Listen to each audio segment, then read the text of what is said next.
They be like what it be like. Like you already know what it is. It's your boy Calvin Lightmy Way, and this is Cut the Noise, Growing Through Conversation. Today I got two special guests.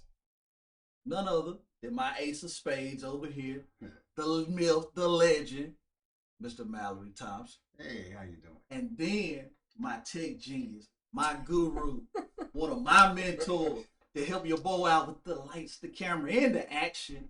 None other than Darius Carr. What's going on, y'all? What's going on, brother? Hey. So today we are talking about Serving and community and the importance of it. Absolutely. Yeah. When it comes to serving the community authentically, what is the first thing that comes to mind for you, Mallory? The first thing that comes to my mind is complaints. You know, a lot of times we complain about the things that's happening in the community. We ain't doing nothing about it. So there's a whole bunch of why the person with this way and they're getting crazy and all that kind of stuff, or trash is on the ground. But what we doing about it? Responsibility of it. I think we have responsibility. Type of responsibility. Okay. What about you? Serving the community. I mean, he took my last word. That responsibility. You know, for me, community is it's a hard thing. Depending on where your heart is, and again, like he said, responsibility. If your heart is in the right place, that responsibility is it's pretty much built in. Right. So, where do you find your values, your morals, like who you are, and then what's your long game when it comes to community? Because community ain't just like local. It ain't just community is what you built around you. So if you got friends who got marriages and kids, and you know, I tell my homies all the time, like when I'm moving and stuff, because I don't have kids, I'm doing it for yours. You know, so if they see me or their uncle or whatever they call me, you know, out here doing it and taking responsibility and setting that groundwork, then that helps the community that's around me come up, and then they go out and then help their community that's around them. And I feel like that's a way to, you know, help the community at large, because it's kind of on a micro level going into the macro. Oh yeah. Ooh, I love that. Me too. So a lot of times we look at community as a location, right? But what I'm hearing him say is who you're around. Right? So you can have two people that can live in the same bad neighborhood, but one being around different people have a total different way of looking at that neighborhood, lived a different life. It's not as dangerous because they lived their life a different way, or they went down a different street, a different path, or doing a different thing, because they're not the same. So they're not trying to go out there and sell drugs, even though it might be a drug infested neighborhood, right? Yeah, I like that. It's mindset. Right. For me, community, I think of family. You know what I mean? Like a lot of times when people say, you know, my community, my area, my hood, but really it all starts with home, right? A lot of times we get stuck in keeping the focus at home, or only thinking about, this house, this is it, but it starts in the home. Like you said, it branches out, it grows, and it grows like the roots of a tree, expanding out. But you got to make sure you good first, right? At least in my opinion. Yeah. So when we talk about authenticity of serving, what does that even mean? Well, serving, I mean, for me, you know, when it comes to serving, is purpose and serving are kind of like the same thing. Okay. You know, well, I wouldn't say the same thing. One leads to the other, and sometimes not vice versa. But I feel like once you find out who you're meant to serve, then you will find your purpose. And so you don't know who you're meant to serve unless you serve it. Right. So and I tell my wife this all the time. We talk about purpose and all of that, and she's like, "Well, I'm still seeking and still." And I said, the best way you're gonna find it is if you go out and serve. If you go out and if you're moving, you don't know who you're meant for unless you start somewhere. Right. So you can be volunteering at a shelter or something, or feeding somebody. It ain't about that kind of serving either. Serving could be picking up a mentee. She's in pharmaceuticals, so she could go and get another pharmaceutical student or something who's on the come up, and but she's serving in some way. Right. And so she might find in that it's 20 other girls just like that girl and so, oh man, it's a need for this. Right. So, but if you never start, if you never say, all right, how can I serve today? You're only gonna be serving yourself. Right. And when you serve yourself, you have a finite source of inspiration, of motivation, of sense of purpose, because you're just serving something that, if I'm serving myself and I'm having a bad day, then it stops there. Right. Or if I don't feel like doing nothing, then I ain't gonna do nothing. But if you serve something bigger than you, or something that stretches you, then you'll never run out of that that reason, that sense of I gotta get up and do something about it. So yeah, that's. Now see, what I get from that is serving. Like, I'm gonna say it like this: serving. First off, identifying your purpose. I'm gonna go there. A lot of times people think that their purpose or like a job is gonna bring them fulfillment. But fulfillment is only obtained, true fulfillment is whenever you're moving in your purpose and you're serving other people. Yeah. Like God didn't create us to be alone. Right. We here for people. We're here to serve people. And a lot of times we have this idea that our purpose is to have dominion over somebody else. But our purpose is to have dominion over that calling, that purpose that God created you to do, to serve others. Right? And by serving others, that's when we can get that fulfillment. Because it's not about us. It's not about how I feel or what I look like or what I did. But it's about someone outside of me, and that impartaking of that gift here. Hey, have this. How can I help? How can I serve? And giving, that in turn builds up that. I say that I do a lot of conversation with people because I talk a lot. So I'm a conversationalist. So they'll call me when they're struggling with something. Right. And what I found is the people who struggle with purpose most of the time is because they still thinking about themselves first. There you go. How much money am I gonna make from this? How much time is it gonna? I'm gonna be tired when I finish doing that. It's always me. What do I have to give? And yeah, you shouldn't burn yourself out, and you shouldn't neglect yourself in the meantime. But if in the beginning of the thing you worried about the end of the thing, which is you, then that usually you take away the journey of it and the process of what you'll find on that, and you're thinking about, well, if I do this, I'm gonna be sleepy tomorrow. I ain't gonna want to get up. I like my sleep. I like it. And God is calling you to serve somewhere. It takes work. It's hard work.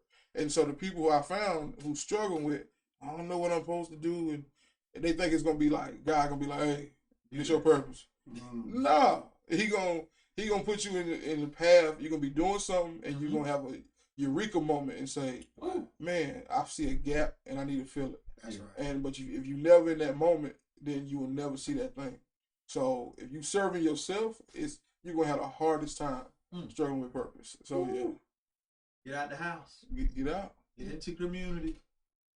So yeah, while I'm listening to him, this wise man back here, the closer you get to perfection, the harder it gets. And it's just crazy. I don't care what you're talking about. The closer and closer that you get to something, it's harder to gain more. If you give me $100,000, right, which I would be ecstatic. Yeah, here you go. Yeah, thank you. Appreciate it. I need that. I'm gonna get that later. If I was Donald Trump or someone that was that rich, it won't really mean nothing to me. $100,000. So it's harder. The better and better that you, or the more that you got into that journey, right? So in the beginning, you see a lot of things that a lot of goals and tasks that you could just mark off the list. But those same goals and tasks that you had in the beginning, there ain't nothing towards the end of it, right? So, and I don't care what journey you're talking about. You can talk about getting in shape. You can talk about education, right? It doesn't matter what the journey is, but the further and further that you walk with it, you step in it, the harder and harder it becomes. That's also with your spiritual journey. The more and more that once you leave sin, oh man, I done left sin, it felt good. But the more and more that you try to be like Jesus, right, this perfect being, this mark, man, it becomes difficult, right? But and you may give up on it because you're just like, this is too hard, right? And it's the same thing with if you wanted to be a NBA basketball player. Man, I'm in middle school, I could shine. Yeah. How is it in high school? What about college? You know what I mean? Now I'm a professional, man. Look, it's hard to be like Michael Jordan, Hakeem Olajuwon, whoever you want to say is the greatest of all time, right? So, to me, understanding that you have a purpose and then being fulfilled because there's a need, and not in that selfish issue that you're talking about, but being a little bit selfless, that's what makes it being more of a fulfillment. You know, me and my wife, we're actually reading in Exodus. I feel like the story of Moses is the perfect picture. You know what I mean? Like when Moses first stepped out on the scene, he saw his brothers being persecuted. Yes.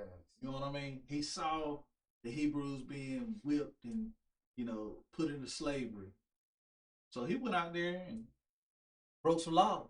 Yeah. He went out there and murdered a man.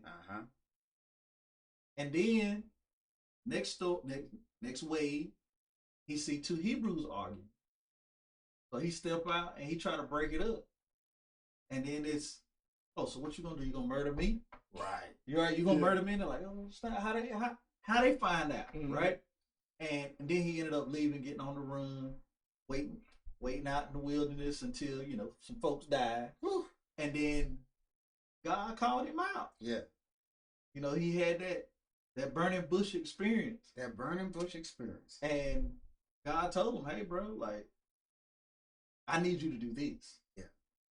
Well, his purpose, that same purpose was revealed to him years before. When he saw the need. Right. He went about it the wrong way. Right? But he saw a need, he acted. He acted kind of severely. Right. But he acted. But he didn't even realize his purpose, his calling, until years later. Oh, that's good. And a lot of times with us, we don't know our purpose per se, but we've been shown glimpses and glimmers of it throughout our entire life. Yeah. You know what I mean? But we have to, one thing I tell my wife, sorry, baby, tell her how you been. I'm telling mine too. I told her, I said, whenever it comes to purpose, right, what you have to do is start looking at situations in life you've been through. She's like, but I don't really remember like the bad things or like testimonies, right? Like when we went through this or went through that, I'm like, you need to recount it. You have to recount what you've been through. Not for you to wallow and say, oh God, but to thank God. Like he brought you from here. Yes. I remember when we were heating up the house with the oven. Literally.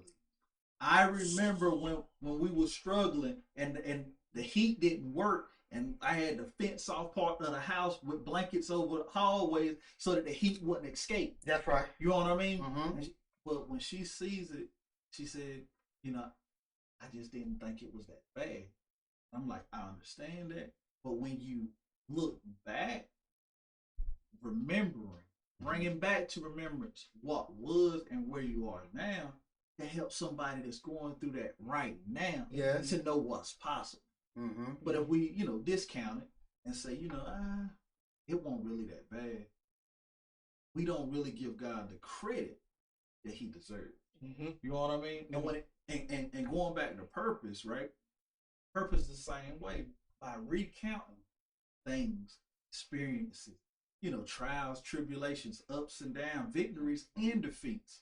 By doing so, we'll actually uncover our purpose. Yeah. You know what I mean? I love that. It's a hard thing to me. Right? So sometimes you see a need, and when your heart is in it, then that's where you'll move to a certain thing. When you was talking about Moses, he maybe didn't know what to do, right? But his heart was in it. And so when his heart was in it, he did some things. And just like we all found ourselves in imperfection, and that's what Moses did. He hid, right? But during those times that he hid, God still kind of trained him up. He got him into a place and said, look, you need to walk like this. And then when he got him there and said, you need to walk like this, when he was prepared, he sent him back to that same situation. That's right. And when he sent him back to that situation, he said, look, this is what you tell him. This is what you're going to do. I already trained him up. And the whole while, Moses was fighting that situation. He was trying to run away from it, right? Just like Jonah. So we can go on and on and on. But that's the process that we have to go through. Right. We don't understand. Sometimes we can't fathom why. Why in the world I got to deal with this? Why I got to deal with that? Every kid, kids right now don't want to go to school, right? I wish I can go back. You know? Yeah. So it's just a situation of where you are right now. And if you already been through it, see, when you already been through it, you start getting a little gray hair, then you could talk to someone else about it. You know, you can say, hey, I've been through this. All you need is this. All you got to do is push them a little bit with this. And sometimes your help can actually help them. Sometimes it can hurt them too. And going back to that story, or Moses.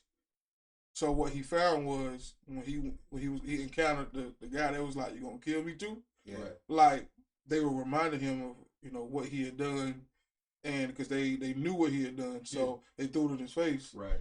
And so sometimes when it comes to us in our community, sometimes we do have to isolate ourselves, and we have to leave because they know who we were back when we were still trying to figure it all out. Yeah. And so I just had this situation with my family where it was a little scuffle within the family. Right. And, when I always approach it, I'm the one in the family that come through with the, all right, guys, come on, let's chop it up, let's talk about it, let's do it this way, let's talk.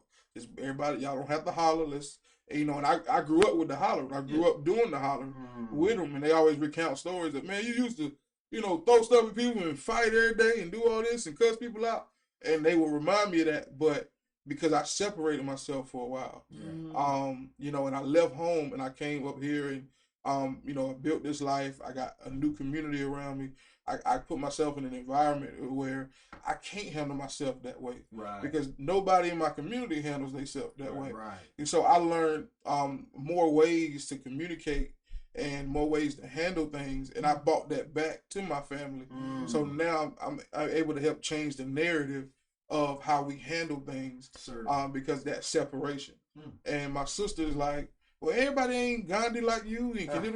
And I said, the reason why you can't really see it or change because you still in it. Right. You still communicate with them. And I hate to say it, but I had to discommunicate myself for a while. Yeah. Like Moses, he was out there chilling and so I had to come out, learn, and it's insane that if you only have a hammer, everything becomes a nail.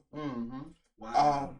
So if you only got one tool, then a hammer can't turn it like a wrench can, or a hammer can't saw nothing, You probably can, but it's gonna take a while. But if you only have a hammer, everything becomes a nail. So you're trying to approach every situation like you would with the hammer and knock everything and hit everything hard and come at everything so aggressive. But when you go out and learn new tools, you can come back and help build a new foundation with your family, or with your community. So what Moses had to do was actually probably what led to it. It was what led to what he was able to do later when he came back. But had he did it when everybody was still like, hey man, you the one that killed the dude. Like he had to get away from that because they knew him. Yeah. That's why he had to wait for people to die. Yeah. Now you're saying wait till Yeah. Some of your family go, search but for your purpose still now. Yeah, but that separation is needed because if you're still in it and you're trying to grow while you're still in, you know, the people who reminds you of the past, the people who brings that past out of you. Right. Because there's some people now, they know what button to push Right. to make you stumble. So you leave just long enough to be able to jump over that stumbling block. You gain endurance, you get stronger, and you know, that's what building that community is. But some people try to, I want to still be around and hang out and play spades and do everything, but I also am trying to grow and go to church, and it's conflicting with each other. So driving in two directions at the same time. Yep. Yeah. It ain't gonna work. When you know better, you do better. Yep. But what's really good about it is when you know better, you do better, and you teach others. That's when you can get to the community and change what you're living around, right? So it's so funny because we always talk about our communities, and it gets to the point, it's a cycle. It gets to the point where it's so poor, then other people come in, buy up our same community, and then 10 years, it's the richest places, right? So a house that was $80,000 is now $800,000 in the same place, right? So it's just, how do you value it? We got to first start valuing ourselves, then valuing our community and stuff like that. We need to change our kryptonite. You know, Superman, all these superheroes had a weakness. Right. Why you got to have the same weakness year after year after year? You need to change. You know that if this person pushed this button, you're going to react a certain way. You shouldn't let that bother you no more. Right. No? It's like we was talking about before. Be responsible. Right? They gonna say something and you supposed to react. Be responsible for your reaction. And that's control.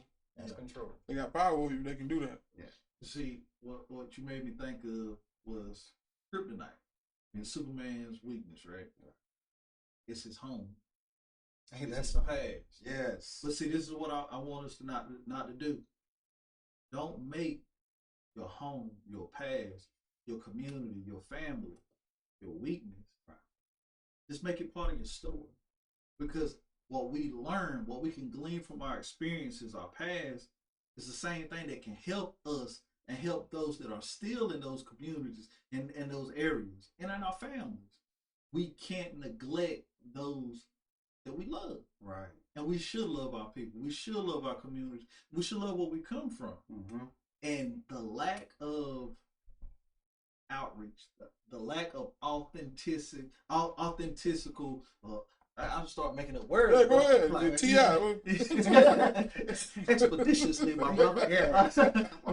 but to actually truly care for our people and move forward is what's needed. And the kryptonite mindset, not saying that's what you're saying, but the mindset of, you know, I'm just gonna leave. I ain't worried about it. I ain't going back. I'm out. I went to college or I went to the military. I ain't dealing back with these folks. Right. But what we have to do is to go out, is to learn, because every single story in scripture, whenever it comes to leadership, every leader was taken from where they were to another kingdom to learn. Every one of them. You can go to Joseph, you can talk about David. David was trained up by the Philistines about how to lead whenever he was thrown out by Saul. Like, every time we have to lead and learn. Go out and learn. Get the information. Glean. There's so much stuff online. Get the information. Learn, implement. Lift yourself up.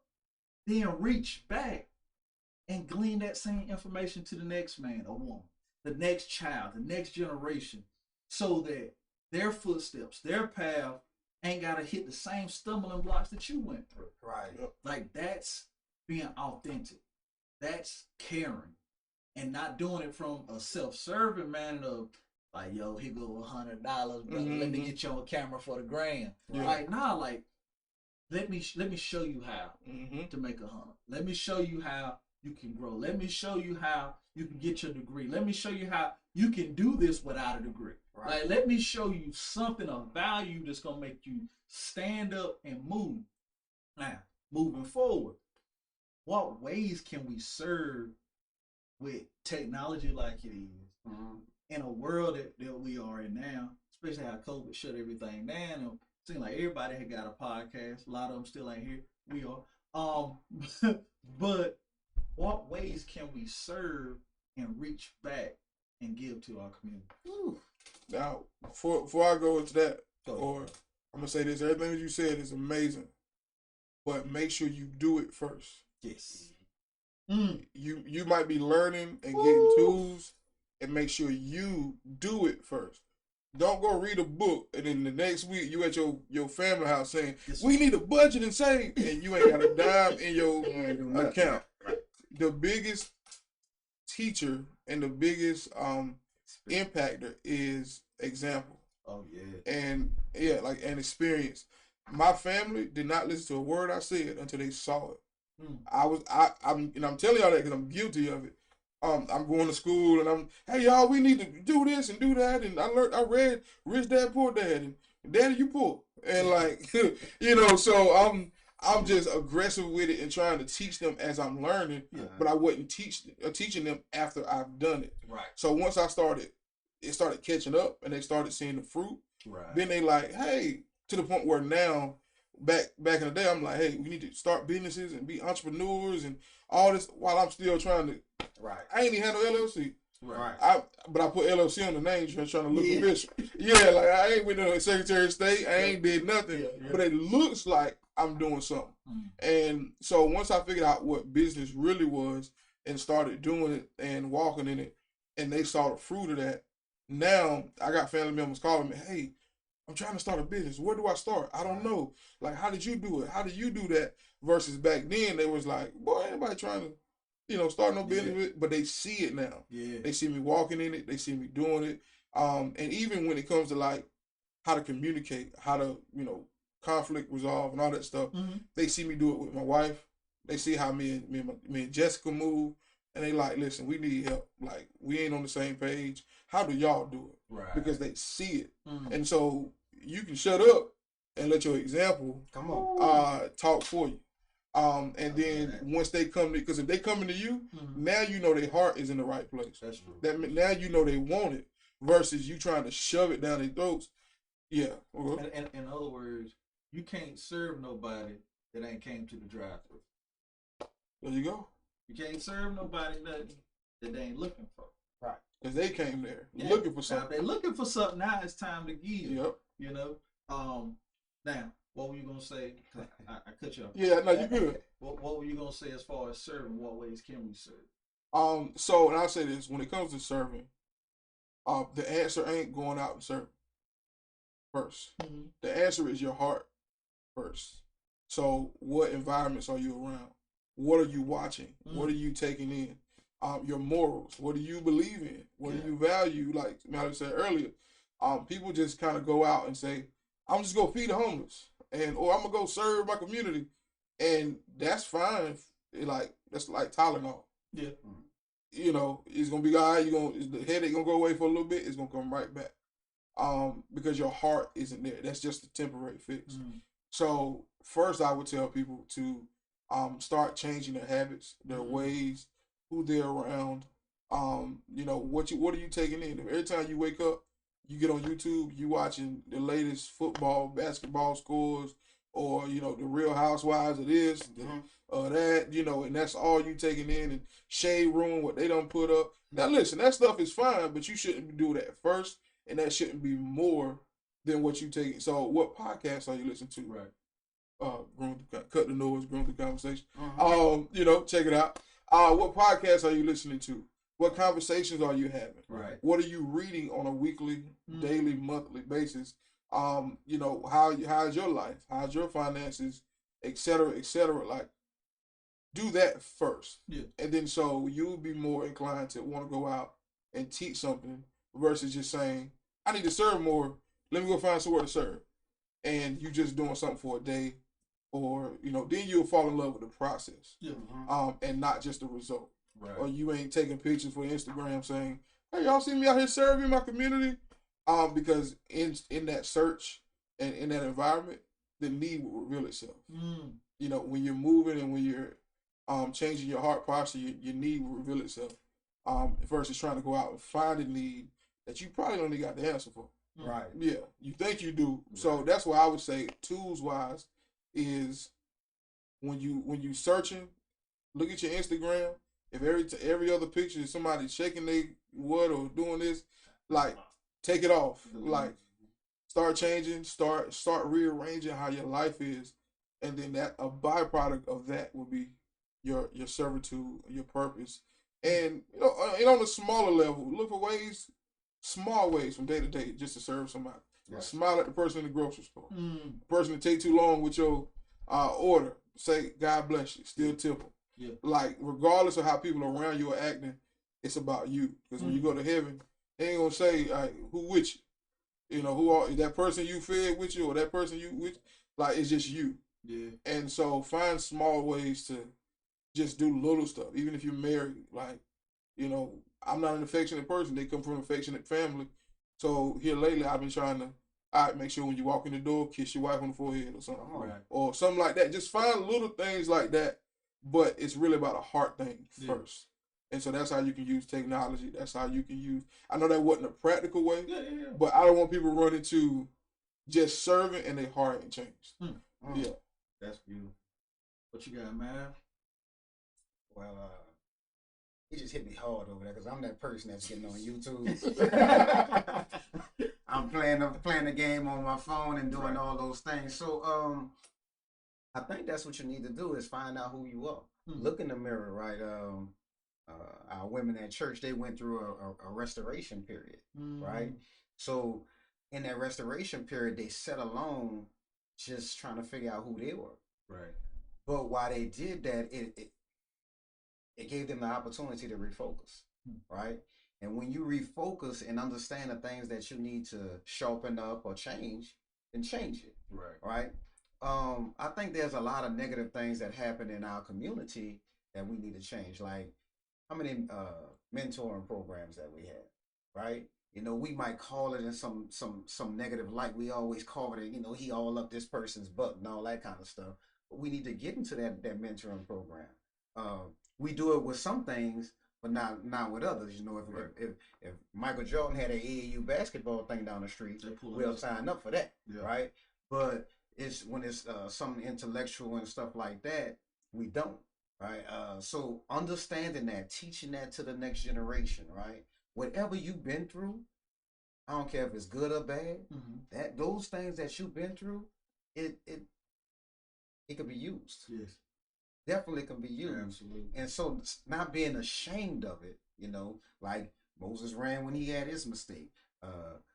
Adam and Eve had to put on their leaf because they realized they was naked and stuff like that. Sometimes you have to heal enough to show people what's happening behind the curtain, right? And if you can do that, it will help others, and they might not be able to have. They might not have to go through what you've been through.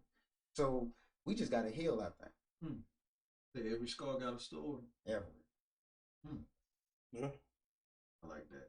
I'm gonna be honest, bro. I feel like we gave out a lot in this episode. I feel like there's a whole lot of nuggets, a whole lot of takeaways that can be taken. But I feel the main message that we have here is search for your purpose. Identify who you really are, right? Search your purpose, that what God has put into your heart, what you were designed to do, and serve. Serve. Help your fellow man. Help your community. Help your family. But first, you got to heal yourself. Also, if you're looking to connect with the brothers online, podcast, I put links in bio.